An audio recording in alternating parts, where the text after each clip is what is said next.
ధర్మం అంటే అది కూడా చెప్పుకున్నాం. ఒకే వ్యక్తికి అనేక సందర్భాల్లో అనేక ధర్మాలు ఉంటాయని చెప్పుకున్నాం. అది ధర్మం పరిపాలిస్తే ధర్మం అని రక్షిస్తుందని అందరూ అంటూ ఉంటాం. సందేహాలు చాలా వస్తాయి. ఉంది ధర్మం రక్షతి రక్షిత. ధర్మాన్ని రక్షించుకుంటే అంటే దేశంలో ధర్మాన్ని రక్షించడం కాదు, తన ధర్మాన్ని తాను రక్షించుకుంటే అక్కడ తన ధర్మాన్ని తను రక్షించుకుంటే వాళ్ళ ధర్మాన్ని రక్షిస్తుంది. ధర్మాన్ని రక్షించుకోవడం అనేది పూర్తిగా చేయడం అనేటువంటిది ఎక్కడో ఎప్పుడో ఉత్తముడికి సాధ్యం అవుతుంది. మిగతా వాళ్ళందరికీ కూడా బుద్ధి జరిగే ఉండగా బుద్ధి చాపల్యం చేత ఆ ధర్మంలోకి పెడతారు. ఆ ధర్మంలోకి అనేక రకాలు వ్యక్తిగా అవినీతి, ఒక్కొక్కడిని మోసం చేసి ధర్మం సంపాదించడం, ఒక్కొక్కడికి అబద్ధాడే అపకారం చేయడం, ఇవన్నీ ఉంటాయి. ఇవన్నీ ఉన్నప్పుడు ఈ అధర్మానికి ఫలితం వేరే ఉంటుంది. అధర్మానికి ఏమో వేరే పనిష్మెంట్, శిక్ష వేరే ఉంటుంది. ధర్మం లేదు కాబట్టి రక్షణ లేదు. పాపపుణ్యాలు రెండు చేసేవాడికి పుణ్యానికి పుణ్యఫలం వస్తుంది, పాపానికి పాపఫలం వస్తుంది.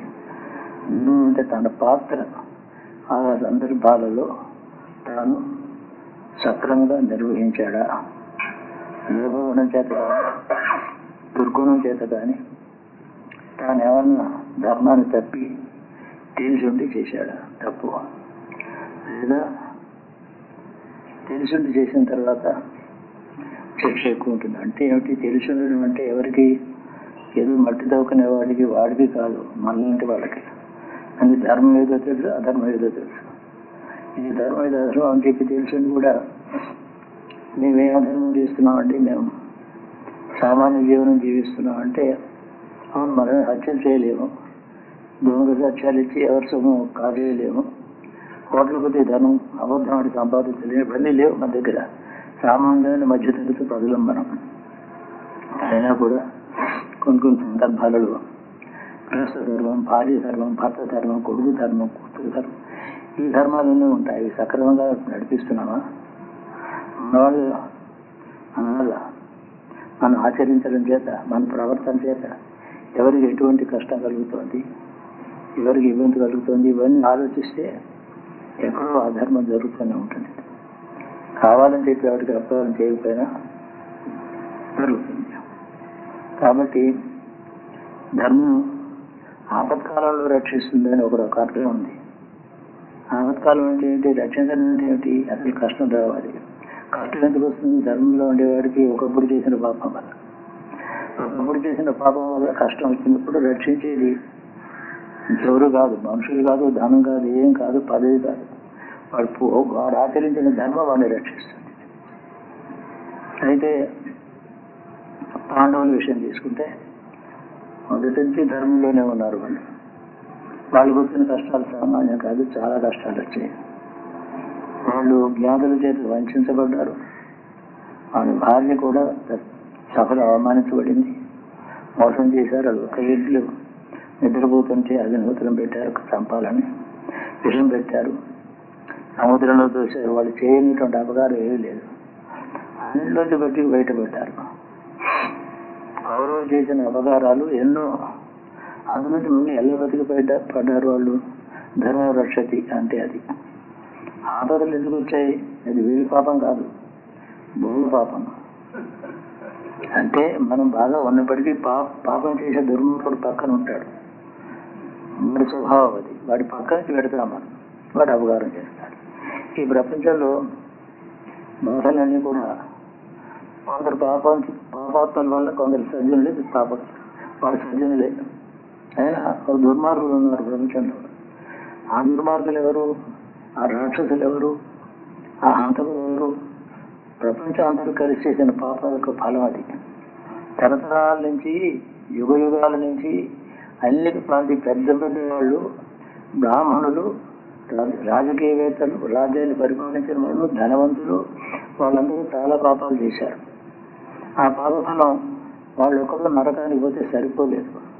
వాడు ఒకడు నరకానికి, ఒక జీవితే కదా వాడు చేసిన పాపం దేశం అంతా అనుభవిస్తారు. దేశం అంతా అనుభవించడానికి కావలసినంత పాపం చేశారు అని ఆ పాపం పక్కనికి వెళ్ళారు కాబట్టి మనకి దెబ్బ తగ్గుతుంది. అలాగా అందుకని నేను చెప్పాలి, దీనికి ఇంకో విధంగా చెప్పాలంటే భూమి మీద పుట్టిన తర్వాత మహాత్ముడు కూడా కష్టాలు పడతారు. భూమి మీద అంత పాపం ఉంది కాబట్టి. రాముడు ఏం కష్టపడ్డాడు, ఎందుకు పడ్డాడు? చేతి ఏం పాపం చేసిందా? పూర్వజన్మలో వాళ్ళు బాగా పాపాలు చేశారా అంటావా? పాండవులు పూర్వజన్మలో పాపం చేశారని అనవచ్చా? పూర్వజన్మే లేదు వాళ్ళకి. పూర్వజన్మే లేక ఎప్పుడు పాపం చేసి ఉంటారు వాళ్ళు? భూమి మీదకి రావడమే వాళ్ళ కర్మ. ఇక్కడ వచ్చారు, పాపంతో నిండిపోయినటువంటి భూమి మీద ఇది అనుభవించారు. మనం చాలా ఆరోగ్యవంతులమే అనుకోండి, బాగా గాలి నీరు పొల్యూటెడ్గా ఉన్న చోటుకి పెడితే మీకు రోగం రాదా? నేను చాలా ఆరోగ్య సూత్రాలు పాటిస్తాను, 3 మార్లు స్నానం చేస్తాను, ఏది తిన్నాను అంటే కూడా అక్కడికి వెళ్ళమే. గాలి బాగాలేదు, నీరు బాగాలేదు, అక్కడ కష్టాలు. ఇదంతా కూడా వాతావరణం సరిగా లేక అనేక మంది తెలియ పాపాలు చేస్తున్నారు. వాళ్ళకి పరిస్థితి ఎలాగా ఉంటుంది, తర్వాత ఎప్పుడు పాప ఫలం అనుభవిస్తారు. అధర్మం యొక్క అధర్మము పాపము తేడా ఏం లేదు. అధర్మం అంటే చేయవలసినది చేయకపోవడం, చేయకూడదు చేయడం. పాపం అంటే నిష్కారణంగా ఒకటి మీద బాధించడం. ఇవన్నీ కలిపి కర్మ ఫలాలు వస్తాయి. రాముడు సీత ఎందుకు పడిన కష్టాలు అంటే భూమి మీద రాక్షసులు ఉన్నారు. అయితే వాళ్ళందరూ కూడా నువ్వేం శత్రువులు కాదు కదా, నువ్వేం కష్టం అవుతుంది, నిన్నటికి అపకారం చేయలేదు కదా రావడం అంటే నువ్వెవరికి అపకారం చేయక్కర్లే, నీకు అపకారం చేయడం మా మతం. అయిన వాళ్ళు కొందరు ఉన్నారు కదా, ఇప్పుడు కూడా చూస్తున్నాం కదా, అమాయకులు చాలా మంచి వాళ్ళు, వాళ్ళు ఎవరి జోలికి వెళ్ళరు, వాళ్ళు కష్టాలు పడతారు. ఇవన్నీ జరుగుతాయి. కాబట్టి అలాంటి ఆపదలను రక్షించేది ఏమిటి అంటే, సరే భగవంతుడికి వెళ్ళి ప్రార్థన చేసుకుంటాం. ఎంత ప్రార్థన చేసుకుంటాం? మనం చేసే ప్రార్థన తపస్సు ఆవగించేంత ఉంటుంది, అందులో శక్తి చాలా తక్కువ. బ్రహ్మాచరణ వల్ల ఎటువంటి పరిస్థితుల్లో కూడా మనం రక్షణ పొందుతాం. ఎప్పుడూ నేను చెప్తూ ఉంటాను, యోగక్షేమాలు అంటాం. యోగం అంటే లేనిది రావడం చాలా గొప్ప ఐశ్వర్యం, అది రావడం. క్షేమం అంటే ఉన్నది బాగుండడం, ఉన్నది బాగుండడం ముఖ్యం. లేనిది రావడం రాకపోయినా పర్వాలేదు, ఇవాళ ఉన్నాం కదా, కాలు చేయి బాగుంది, తింటున్నాం. రావాల్సిన చాలా మంది నాకు రాలేదు, అనవసరంగా మోసపోయాను, అవన్నీ పాటించాలి, పర్వాలేదు. నీళ్ళు రావడం అనేది కోరుకోకుండా వంద క్షేమంగా ఉండడం అని కోరుకుంటే తెలివైన వాడు. ఆ తర్వాత ఉద్దన్న యాదృచ్ఛికంగా వస్తాయి. ఎప్పుడో పూర్వం చేసిన పూర్వం ఇవాళేమో ఫలిస్తుంది, అది వస్తుంది. కాబట్టి ధర్మాన్ని ఆచరించడం గొప్పవాళ్ళకు కూడా విధి, తప్పదు. ధర్మాచరణ నుంచి బయట అది చేయక పెద్ద పెద్ద వాళ్ళు కష్టపడ్డారు. అది కాక ప్రపంచంలో ఉండే మహాపాపాలు ఎన్నో ఉన్నాయి, అవి అనుభవించడానికి పెద్దవాళ్ళు పుట్టారు. ఒక రాముడు పడ్డ కష్టం, సీత పడ్డ దుఃఖం, 1,000,000 మంది 1,000,000 సంవత్సరాలు చేసిన మహాపాపం భూమి మీద ఉంటే అదంతా అమ్మ అనుభవించింది, ఆ తల్లి అనుభవించింది. అంటే సీత అనుభవించిన దుఃఖం 1,000,000 మంది పాపాన్ని కలిగింది. ఎవడో ఒకడు మనలో ఒకడు అనుభవిస్తే సరిపోదు. కాబట్టి దేశంలో ఈ ప్రపంచంలో ఉండే మహాపాపం యొక్క రాశి దాన్ని నాశనం చేసి అది తగ్గించడం కోసం వాళ్ళు పుట్టారు. మిగతా కథ అంతా మామూలే. ఎందుకు పుట్టాలి అసలు పెద్ద ప్రశ్న. రాముడు ఎందుకు పుట్టాలి? కొడుకు లేకపోతే మునిగిపోయింది. రాజ్యం కోసం కొడుకులా, లేకపోతే తద్దినం పెట్టడానికి కొడుకులా?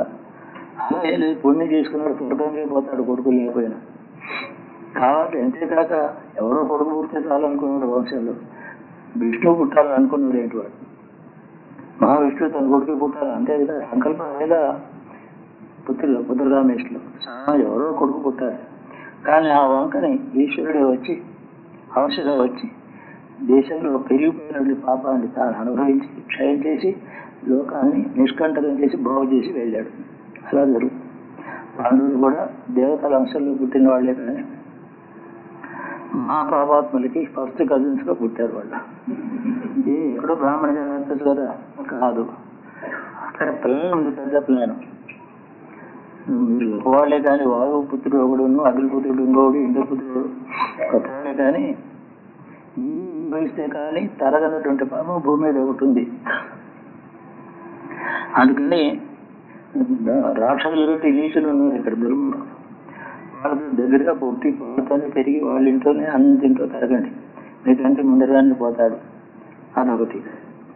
తర్వాత వాళ్ళ మీద కారణం లేని అసూయ ఉంటుంది, బాధిస్తారు, ఆరోహించండి. దీనివల్ల దేశంలో ఉన్న పాపం అంతా క్షయం అవుతుంది, మిగతా సామాన్య ప్రజలు చదువుపడతారు. అది ఈశ్వరుడు యొక్క సంకల్పం. అది కాలచక్రంలో ఈశ్వరుడు పరిపాలన చేస్తున్నటువంటి పరిపాలన ధర్మం. అది ఈశ్వరుడు కూడా ధర్మం. ఈశ్వరుడు ధర్మాన్ని పరిపాలించాడు. ధర్మం అంటే ఈశ్వరుడు కూడా భయమే, అధర్మం ఆచరించడానికి. మీరు చక్రవర్తి కథ తీసుకోండి, బ్రాహ్మణ వేషం ఒట్టు వేషంలో వచ్చాడు. ఎవరైతే అప్పుడే ఉపనయనం చేసిన బ్రాహ్మణ వేషంలో చిన్న గర్భలను పట్టు వచ్చాడు. మరి మోసమే కదా వేషం అది వచ్చాడు. అంతేగా 3 రోజులు అడిగితే 3 లోకాలు తీసుకున్నాడు. ఆయన ఇచ్చింది 3 అడుగులే, చేతిలో నీళ్లు పోసింది 3 అడుగులు అడిగాడు, 3 అడుగులే ఇస్తున్నాను అన్నాడు ఆయన. 3 అడుగులే తీసుకోవాల్సింది. 3 అడుగులు, నీళ్ళు కూడా 4 అడుగులు. నా లోకంలో నా దేశంలో ఉండే మా ఈ స్టిక్ ఉంటే దాంట్లో 3 అడుగులు, నువ్వే 3 లోకాలు మోసం కదా. అంతేకాక నేనేం పాపం చేయలేదు, ఎవరు భవిష్యత్తులో పాపమే చేయలేదు. ధర్మాత్ముడు కృతులు చేశాడు, అందరికీ దాన ధర్మం చేశాడు, దేవతలు హింసించలేదు. విష్ణుభక్తి కలిగినవాడు, శివభక్తి కలిగినవాడు, దేవతలతో మైత్రిగానే ఉన్నాడు, ధర్మాన్ని పరిపాలించి అట్లాంటి వాడిని మోసం చేసి పాతాళాన్ని తొక్కడం ఉందే తప్పే, అధర్మం. అది ఎందుకు చేయాల్సి వచ్చింది చెప్పాడు.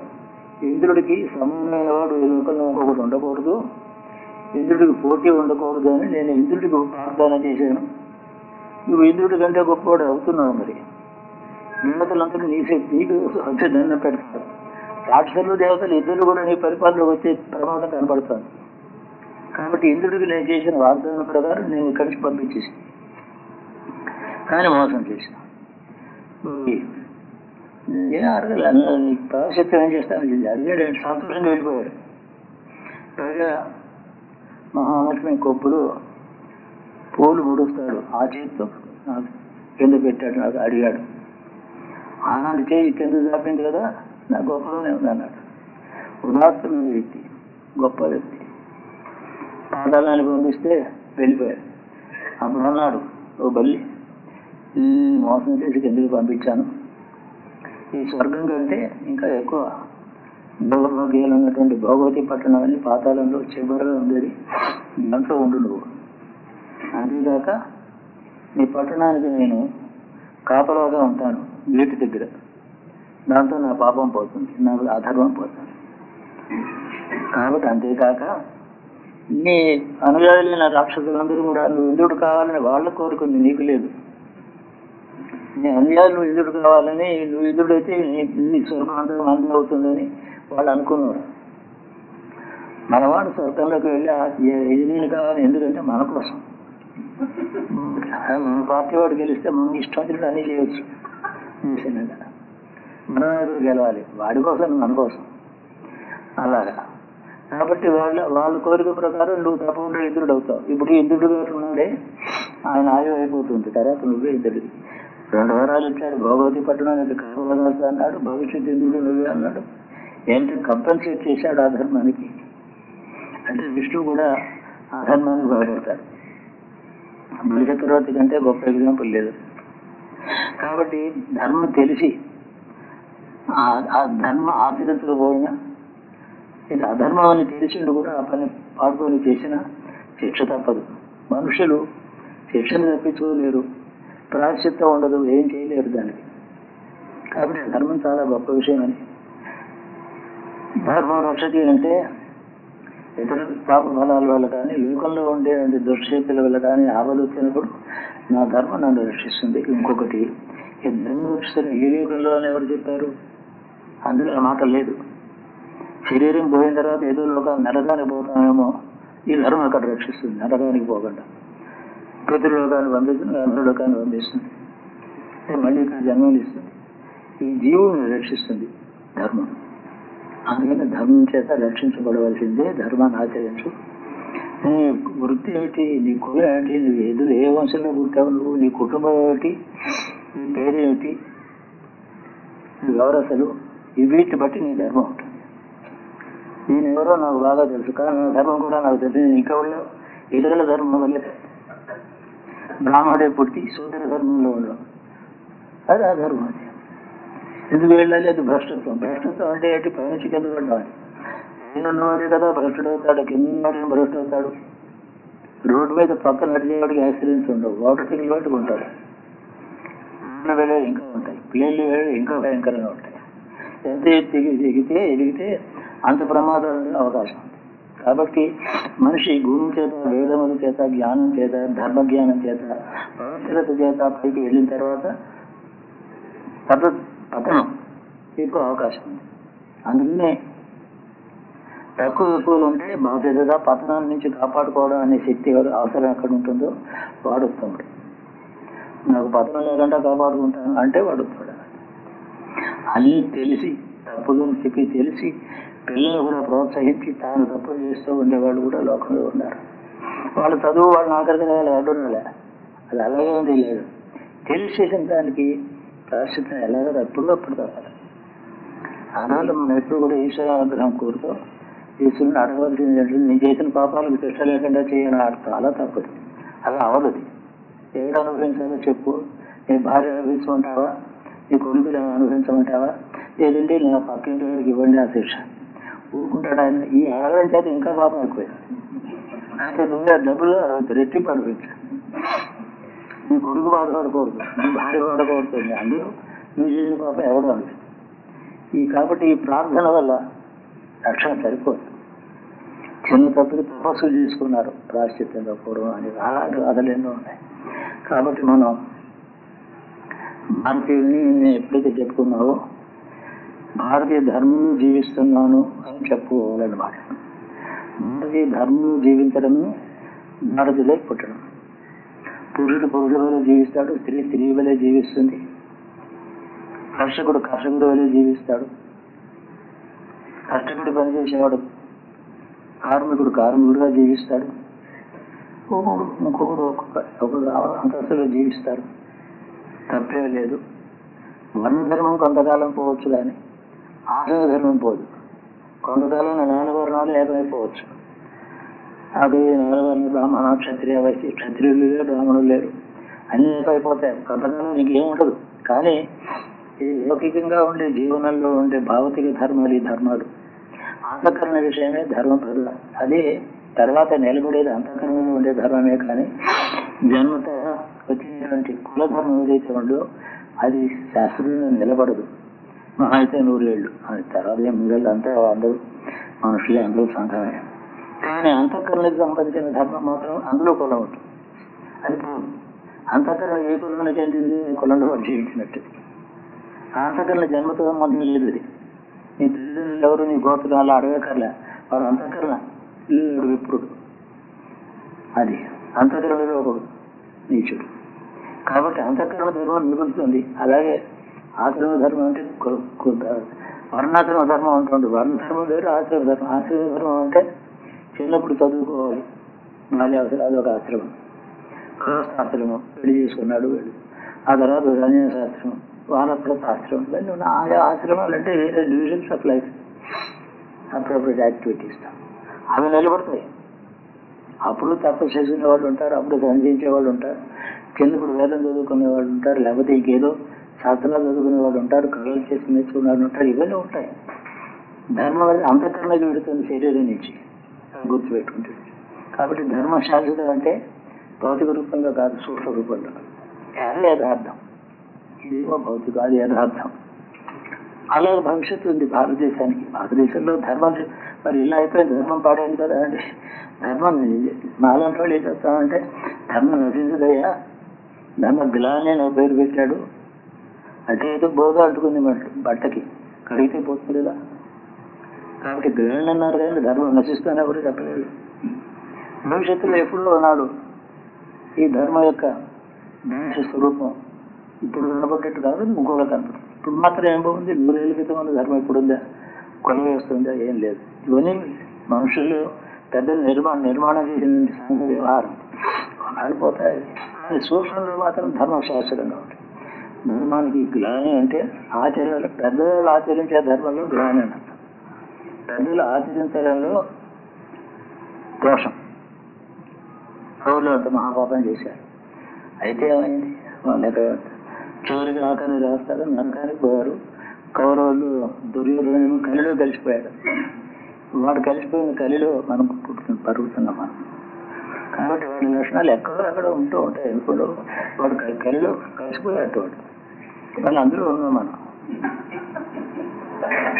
పోనీ చచ్చిపోలేదు, వాడు బతికే ఉన్నాడు. వాడు చేసిన పాపాన్ని వాడు గడుపుకుంటున్నాడు అక్కడ. ఓ బ్రాహ్మణుడు మా గొప్ప తండ్రి, చాలా గొప్పవాడు. వీడు బ్రాహ్మణుడిని అస్త్రాలను సంపాదించాడు, తపస్సులు చేశాడు. బ్రహ్మాస్త్రం వాడికి వచ్చింది, నిద్రపోయే వాళ్ళని హత్య చేశాడు. ఎంత నీచమైన పని! సామాన్యమైనటువంటి ఒక సోల్జర్ ఉన్నాడే, ఒక సైనికుడు, ఆ కాలంలో ఆ పని చేయడు. వాడు నిద్రపోతున్నాడు. వాడి చేతిలో ఆయుధం ఉంటే వాడిని చంపు, ఆయుధం ఉంటేనే యుద్ధం. వాడి చేతిలో ఆయుధం లేదు, నేను వాడిని చంపను. ఈ ధర్మం సామాన్యమైన సైనికుడికి తెలుసు. సద్బ్రాహ్మణుని చెప్పి పెట్టినాడు, వాడికి తెలియలేదు. అనుభవిస్తున్నాడు.